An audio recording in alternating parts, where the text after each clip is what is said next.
ఒక మానవుడికి ఇంకో జన్మ ఉండదు అని చెప్పేది బైబిల్ అయినా ఖురాన్ అయినా.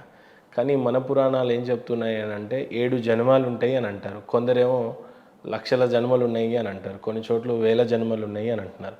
మనిషికి మళ్ళీ పుట్టుక, చావు, జన్మలు అనేవి ఉన్నాయా మన పురాణాల ప్రకారం? ఏం చెప్తున్నాయి అసలు? ఉందండి. అసలు మామూలుగా మన పురాణాల్లో నాస్తికుడు అంటే ఎవరు అని ప్రశ్న వేశారు.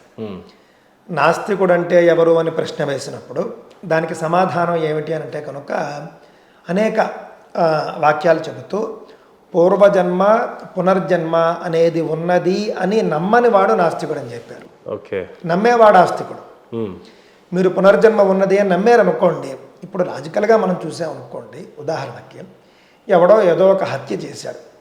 హత్య చేసిన తర్వాత చట్టం నుండి తప్పించుకోవడానికి వాడికి అన్ని అవకాశాలు ఉన్నాయి. డబ్బు ఉంది, అధికారం ఉంది, అన్నీ ఉన్నాయి. చట్టం నుండి హాయిగా తప్పించుకున్నాడు, చచ్చిపోయాడు. ఇంకా వాడిని ఎవడు కాపాడగలడు? ఇంకా వాడిని ఎవడు శిక్షించగలడు? అలాంటి తప్పులు జరగకుండా ఉండవలసినటువంటి చట్టాలు ఏమున్నాయి? ఇంకా అలాంటి తప్పుల్ని ఆపడానికి ఉన్నటువంటి మార్గాలు ఏమిటి? ఈ పునర్జన్మ సిద్ధాంతమే ఆపుతుంది. నువ్వు నీ అధికారాన్ని, డబ్బుని ఉపయోగించుకుని నువ్వు ఇక్కడ తప్పించుకోవచ్చు. మరణానంతరము యమధర్మరాజు సమవర్తి అని పేరు కలిగిన ఆయన దగ్గర ఎవడు తప్పించుకుంటాడు? శాస్త్రాలు ఏం చెబుతాయంటే భూలోకంలో చట్టం శిక్షించింది అనుకోండి, మీకు నరకలోకంలో శిక్ష తగ్గుతుంది. మీకు నరకలోకంలో శిక్ష తగ్గుతుంది. భూలోకంలో చట్టం నుండి మీరు తప్పించుకుంటే శిక్ష అక్కడ ఖాయం అవుతుంది. అంటే ఇప్పుడు మనం కాన్స్టిట్యూషన్లో ఉన్నాం కాబట్టి ఇలా మాట్లాడుకుంటున్నాం. అప్పుడే చెప్పేయి అని అంటే ఎంత గొప్పవి. అంతే కదండి. ఇప్పుడు చాలా సందర్భాల్లో చెప్పలేము. ఎక్కడో ఏదో అన్ని యుగాల్లోనూ కూడా కొన్ని ఇబ్బందులు ఉండేవి. మహాత్ములు అయినటువంటి చక్రవర్తులు ఉన్నప్పుడు, కార్తవీర్యార్జునుడు, రాముడు వంటి చక్రవర్తులు ఉన్నప్పుడు ఏంటంటే వాళ్ళు యోగ శక్తితో కూడా తెలుసుకునేవారు. ఈ తప్పు చేసిన వాడెవడు, ఎక్కడ తప్పు జరుగుతోంది అని. కానీ తర్వాత రోజుల్లో అవకాశం లేనప్పుడు అందుకే రాజుని విష్ణు సమానుడు అన్నారు. రాజు శిక్షిస్తే దేవుడు శిక్షించినట్టే. రాజు చేత శిక్షించబడితే ఇంక నరకలోకంలో శిక్ష ఉండదు. ఓకే, కావున చక్కగా చట్టానికి లొంగిపోవడం మేలు అనేది. అసలు ఎన్ని జన్మలు ఉన్నాయని చెప్తున్నాయి మనకి పురాణాలు? జన్మలు అనంతం అండి, అనంతం, ఇన్ఫినైట్గా ఉంటాయి. ఎందుకు అనంటే మోక్షం అనేది ఒకటి ఉంది. మోక్షం అనే పదానికి ఇంగ్లీష్లో నాకు తెలిసి వర్డ్ కూడా లేదు. మోక్షం అంటే మొత్తం ఈ జన్మ చట్రం నుండి విముక్తి. ఓకే, విముక్తి ఎప్పుడు కలుగుతుందట? మీ పేరున పాపం అకౌంట్ ఉండకూడదు. ఒక్క నిమిషం, మోక్షానికి ఇంగ్లీష్లో ఏ పదం లేదు, ఏ పదం లేదు, మోక్షానే వాళ్ళు రాయాలి. ఉదాహరణకి ఏమని వాడొచ్చు వాళ్ళు? మోక్షం అంటే వాళ్ళు ఒక పదం వాడొచ్చు. వాళ్ళు అంటే స్వర్గం అయిపోయింది. ఏమండి? హెవెన్ అంటే స్వర్గం. హెవెన్ అంటే స్వర్గం అయిపోతుంది. అసలు మోక్షం అంటే ఇలా దగ్గర లేదు. ఏదో సాచ్యువేషన్ ఏదో అంటారు వాళ్ళు. నిన్న కూడా ఏదో వర్డ్ టాలీ అవ్వనట్టు ఇంగ్లీష్ అది కుదరదని కూడా పెద్దవాళ్ళు అంటున్నారు. సాచ్యువేషన్ అనేది కూడా కుదరదు అని. సాయుజ్యం, మోక్షం, ముక్తి లాంటి సంస్కృతంలో పదాలకు ఢోకాయం ఉంది. ఆ విధంగా మోక్షం రావాలి. మోక్షం వస్తే మళ్ళీ జన్మ రాదు. మోక్షం రావాలంటే మీ పేరున పాపం ఉండకూడదు, మీ పేరున పుణ్యం కూడా ఉండకూడదు. ఇది రహస్యం. మీ పేరున పాపం ఉందనుకోండి, పాపం అనుభవించడానికి మళ్ళీ మీరు జన్మించాలి. మీ పేరున పుణ్యం ఉంటే మళ్ళీ పుణ్యం అనుభవించడానికి కూడా జన్మించాలి కదా. మీరు పుణ్యం ఉన్నా మీరు అనుభవించాల్సిందే, పాపం ఉన్నా కూడా మీరు అనుభవించాల్సిందే. కావున పాపపుణ్యరహిత స్థితి మీరు చేరుకునేంత వరకు జన్మిస్తూనే ఉంటారు. అంటే పుట్టుకతో పుణ్యం చేయకుండా అయితే, ఎవరికో సాయం చేయకుండా అయితే ఏమి ఉండవు మరి పుణ్యం అనేది. అంతేనండి. అందుకే భగవద్గీతలో ఏం చెబుతారంటే మోక్షం కావాలనుకున్న వాడు ఏం చేయాలి అని అంటే పాపం చేసినా పుణ్యం చేసినా, అంటే పాపం చేయొద్దని చెబుతూ పుణ్యం చేసినప్పటికీ కూడా ఇది చేస్తున్నది నేను అనే భావనతో చేయకూడదు. నేను అనే భావనతో చేస్తే మీకు దానికి ఒక ఫలం వచ్చేస్తుంది. అది పుణ్యం కావచ్చు, పాపం కావచ్చు. ఆ భావన మీకు లేదు. భగవంతుడే అంతా, ఆయనే చేసుకుంటున్నాడు, ఆయనే తీసుకుంటున్నాడు. అహం వైశ్వానరో భూత్వ చాలా గమ్మత్తుగా ఉంటుంది. అహం వైశ్వానరో భూత్వ ప్రాణినాన్ దేహమాశ్రిత ప్రాణాపాన సమాయుక్త పచామ్యన్నం చతుర్విధ. వైశ్వానర అంటే అగ్ని. మన కడుపులో జఠరాగ్ని అని ఉంటుంది. సైన్స్ పరిభాషలో యాసిడ్స్. ఆకలి వేయడానికి ముందు కొన్ని యాసిడ్స్ లోపల రిలీజ్ అవుతూ ఉంటాయి. దానికి జఠరాగ్ని అని పేరు.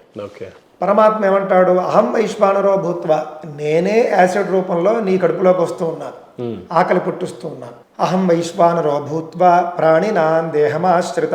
ఆ విధంగా జఠరాగ్ని రూపంలో నేను మీ యొక్క దేహంలో నేను ప్రవేశించిన తరువాత ప్రాణ అపాన సమాయుక్త పచామ్యన్నం చతుర్విధం. భోజనాన్ని 4 రకాలుగా మళ్ళీ నేనే తింటూ ఉన్నా అని చెప్పి మళ్ళీ తర్వాత మనకి ఇంకో శ్లోకం మనకి కనిపిస్తుందండి.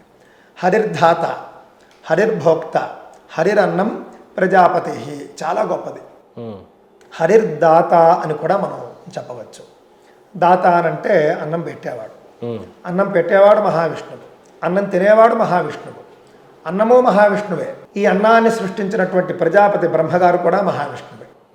ఈ విధంగా అంతా ఆయనే. ఈ భావనతో మనం ఏ కర్మ చేసినప్పటికీ కూడా మనకు దాని ఫలం అంటదు. అప్పుడు మనం మోక్షానికి దగ్గర అవుతాం. ప్రధానంగా బైబుల్ చెప్పేది ఏంటంటే పుట్టడం ఒకేసారి జరుగుతుంది, మరణం ఒకేసారి జరుగుతుంది. మరణానంతరం స్వర్గం నరకం అనేవి ఉన్నాయి, అవి తెలుసుకోవాలి. మీరు పుణ్యం చేస్తే మాత్రం రక్షించి స్వర్గానికి వెళ్తారు, పాపం చేస్తే నరకానికి వెళ్తారు అని చెప్పి క్లియర్గా బోధిస్తున్నాయి. ఇంకో జన్మ అనేది లేదు. అండ్ ఇప్పుడు ఉన్నటువంటి చనిపోయిన వాళ్ళన్ని ఆత్మలు ఒక చోట ప్రిజర్వ్ చేసి ఉన్నాయి. ఇంకా జడ్జిమెంట్ వాళ్ళకి రాలేదంట. అంటే చనిపోయిన వారి ఆత్మలు కూడా ఇంకా నరకానికి కానీ స్వర్గానికి కానీ వెళ్ళలేవు. ఎక్కడో ఒక చోటు అరుస్తూ అల్లాడుతూ ఉన్నాయి. అవి ఏం చెప్తాయంట దేవుడికి, యేసుప్రభుల వారికో లేకపోతే యెహోవా దేవుడికి ఏం చెప్తాయంట, నా చావు పలానోడు నన్ను అన్యాయంగా చంపాడు, ఇంకా ప్రళయం అనేది ఎందుకు రావట్లేదు, నువ్వు అనేవాడి వెళ్ళి తీర్పు తీర్చేవాడివి నువ్వే కాబట్టి నువ్వు వెళ్ళి తీర్పు తీర్చి మా అందరికీ న్యాయం చేయి. దాన్ని వాళ్ళు ఏమంటారు అని అంటే ఒక జడ్జిమెంట్ డే అనేది ఒక రోజు వస్తుంది, న్యాయం తీర్చేవాడు అతనే కాబట్టి అని చెప్తున్నారు. సో దానికి ఏ రకమైనటువంటి ఆన్సర్స్ ఇవ్వచ్చు మనం అంటే బైబిల్ ప్రకారం ఆత్మ ఉంది అని చెబుతున్నారు. ఆత్మ అనేది ఉంది. ఆత్మకే శిక్ష ఏదైనా కూడా, శరీరానికి ఏమీ లేదు. ఆత్మకి శిక్ష, ఆత్మకి శిక్ష. ఆత్మ యొక్క అది అగ్ని ఆరదు పురుగు చావదు అని అంటే మీ ఆత్మ అనేది ఇంకా జీవితంలో చావదు. ఒక్కసారి చచ్చిపోయారు అని అంటే మీరు తప్పు చేస్తే నరకానికి, ఒప్పు చేస్తే స్వర్గానికి అన్నట్టు చెప్పుకొస్తుంది. ఇది చెప్పి మీరు విగ్రహారాధకులు కాబట్టి హిందువులంతా మీకు స్వర్గంలో చోటు లేదు. కారణం ఏంటంటే వాళ్ళ 10 కమాండ్మెంట్స్లో నేను తప్ప మరొక దేవుడు మీకు లేడు, విగ్రహారాధన చేసేవాళ్ళు నాకు అసహ్యులు అని చెప్పి అంటూ ఉంటాడు, ద్వేషిస్తూ ఉంటాడు విగ్రహారాధకులందరినీ. సో మీ అందరికీ స్వర్గం నరకం ఉంది. దేవుడు నిజ దేవుడిని కనుక మీరు తెలుసుకోకపోతే నరకానికి వెళ్తారు. మారు మనసు పొంది బాప్తీసం పొందినట్లయితే మీకు స్వర్గానికి అర్హులు. సో మీ ప్రాణాలను కాపాడుకోండి, మీ ఆత్మనే end of the day itinerary, అది లైఫ్ టైం బతుకుండేది ఆత్మనే అని చెప్తున్నారు. ఇలా చెప్పి అత్యధిక మత మార్పులు జరుగుతున్నాయి. దీనికి మీరు ఇచ్చే సమాధానం? ఓహో, ఇప్పుడు బాగుందండి మీ యొక్క ప్రశ్న. సరే, దీన్ని మనం ఒక్కసారి కాస్త గమ్మత్తుగా పరిశీలించి చూసామనుకోండి. పుట్టినటువంటి వాళ్ళందరూ కూడా బైబిల్ ప్రకారం పుడుతూ ఉన్నారు.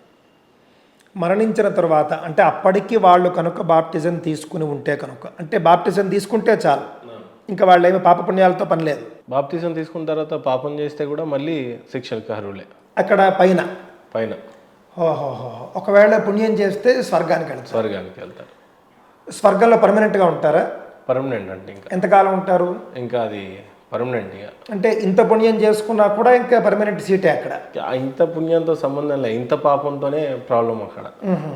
అంటే పుట్టిన వాళ్ళందరూ పాపలు అనేటటువంటి అయి ఉండొచ్చు. ఇప్పుడు నా క్వశ్చన్ ఏంటంటే 9 నెలలు మోసి కనిన తర్వాత ఒక తల్లి అప్పుడే పుట్టిన బాలుడు మరి బాప్తిసం అయితే తీసుకోడు. దానికి బైబుల్ ఏం చెప్తుందో ఒకసారి నేను పాస్టర్ని అడిగి తెలుసుకోవాలి దాని గురించి కూడా. మరి ఆయన ఎలా స్వర్గానికి వెళ్తాడు చిన్న బాబు అనేది తెలీదు. ఆయన బాప్తిసం పొందడు, ఆయనకి జ్ఞానం ఉండదు. మరి ఏ రకమైనవి జరుగుతుంది? ఇప్పుడు చాలా చోట్లలో భూకంపాలు వస్తూ ఉంటాయి. అప్పుడే పుట్టిన శిశువు ఉండొచ్చు, ఏమైనా ఉండొచ్చు అక్కడ. వాళ్ళ పరిస్థితి ఏంటో మనకు తెలియదు. కానీ ఏదేమైనా నిజదేవుడు యేసుప్రభుల వారు ఒక్కరే, ఆయనను మాత్రమే నమ్మితే స్వర్గద్వారాలు ఉన్నాయి. విగ్రహారాధన చేసే ప్రతి ఒక్కడు కూడా నరకానికి వెళ్తాడు అనేది. అది విగ్రహారాధన చేసేది కేవలం హిందువులమే కాబట్టి ఏ రకమైన కౌంటర్ ఇస్తారా పాస్టర్స్కి? ఇప్పుడు మీకు ఒక మాట చెప్తానండి. నేను ఎంతసేపు కూడా స్వర్గము నరకము ఈ రెండే చెబుతూ ఉంటాను. నరకం అంటే కష్టాలు, స్వర్గం అంటే సుఖాలు అనేటువంటి వాళ్ళ యొక్క ఉద్దేశం. ఇప్పుడు మరణించిన తర్వాత అంటే మీరు బాప్టిజం తీసుకోకపోతే కనుక, విగ్రహారాధన చేస్తే కనుక మరణించిన తర్వాత మీకు నరకం వచ్చేస్తుంది. అంటేనండి బాప్టిజం తీసుకున్న తర్వాత పుణ్యంగా ఉంటే సరిపోతుంది, అంటే పాపాలు చేయకుండా ఉంటే సరిపోతుంది స్వర్గము అని చెబుతూ ఉన్నారు. బాప్టిజం తీసుకోకుండా పుణ్యం చేస్తే కుదరదు అంటున్నారు. కుదరదు, అది ఎంతైనా కూడా పనికిరాదు. కుదరదు. ఇప్పుడు నేను ఉన్నానండి, నేను బాప్టిజం తీసుకోలేదు, మీకు ఆకలి వేసింది, అన్నం పెట్టాను, మీ ఆకలి తీరిందా లేదా? తీరింది. మీకు దాహం వేసింది, నేను మంచినీళ్ళు ఇచ్చాను, నీ దాహం తీరిందా లేదా? మరి అలాంటప్పుడు దీన్ని పుణ్యం అంటారు. ఈ పుణ్యం అనేటటువంటిది నేను బాప్టిజం తీసుకుని చేస్తే ఏంటి, తీసుకోకుండా చేస్తే ఏంటి? మరి గ్రంథం అలా చెప్తుంది కదా, యేసుప్రభుల వారు అలా చెప్పారు అనే చెప్తుంది. అదేనండి, ఇక్కడ ఏంటంటే మీకు సనాతన ధర్మంలో మీకు అలా ఉన్నదండి.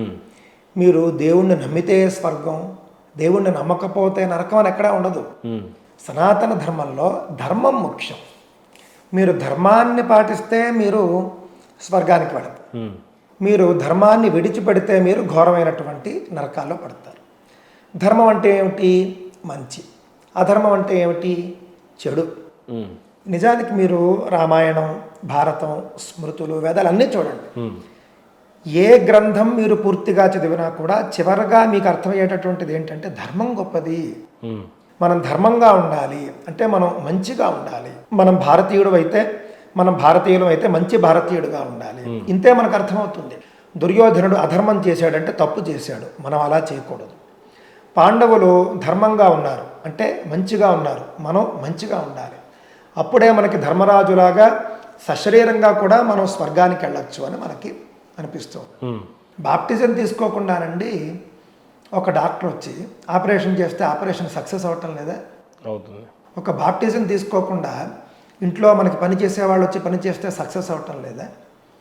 ఇదేమిటండి, ఇప్పుడు పని నువ్వు పుణ్యం చేస్తే నీకు స్వర్గం ఉంటుందని చెప్తే లాజికల్గా బాగుంది. అలా కాకుండా బాప్టిజం తీసుకుంటేనే ఇదేమిటి?